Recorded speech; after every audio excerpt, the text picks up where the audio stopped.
agar supaya ketika menyampaikan sesuatu itu benar-benar bisa diterima secara akal sehat, dengan logika, dan tentu tidak membuat kegaduhan gitu kan.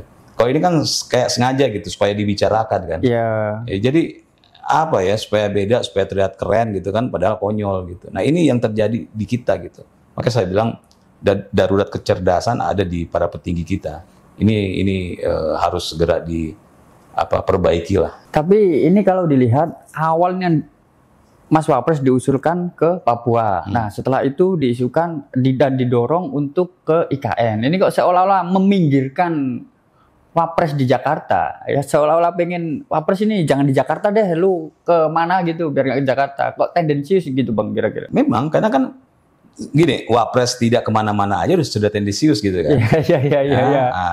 Ketika ada yang memicunya dengan ide-ide konyol, akhirnya tambah lagi gitu kan. Jadi sebenarnya ini adalah satu dari berbagai serangan mereka ke Gibran, itu aja.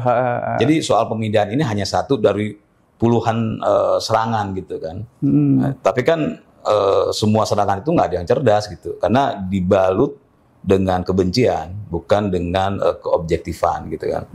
Dan Mas Gibran nggak perlu mendengar mereka, karena Mas Gibran itu adalah orang nomor 2 di negeri ini kan.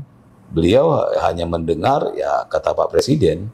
Iya. Presiden mengarahkan apa, itu yang beliau lakukan.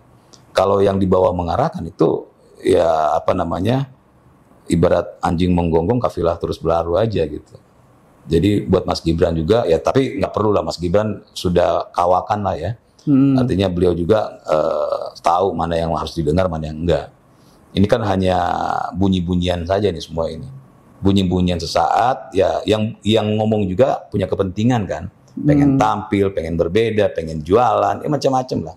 Ya caranya ya dengan membawa nama Mas Gibran gitu ya. Tapi ini kok seolah Mas Gibran menjadi musuh bersama atau common enemy begitu Bang? Sekarang gini, ya kalau you kuat, lu nggak akan serang orang. Oke. Ya. Tapi karena lu lemah, mau ini politisi kayak mau pejabat kayak mau siapapun yang mau pengamat kayak, itu kan ketika mereka menyerang Gibran tanpa dasar, tanpa ilmu, artinya kan mereka orang-orang lemah nih, ya. Jadi ketika mereka menyerang, mereka merasa ada ketakutan bahwa ini Gibran bisa jadi sesuatu.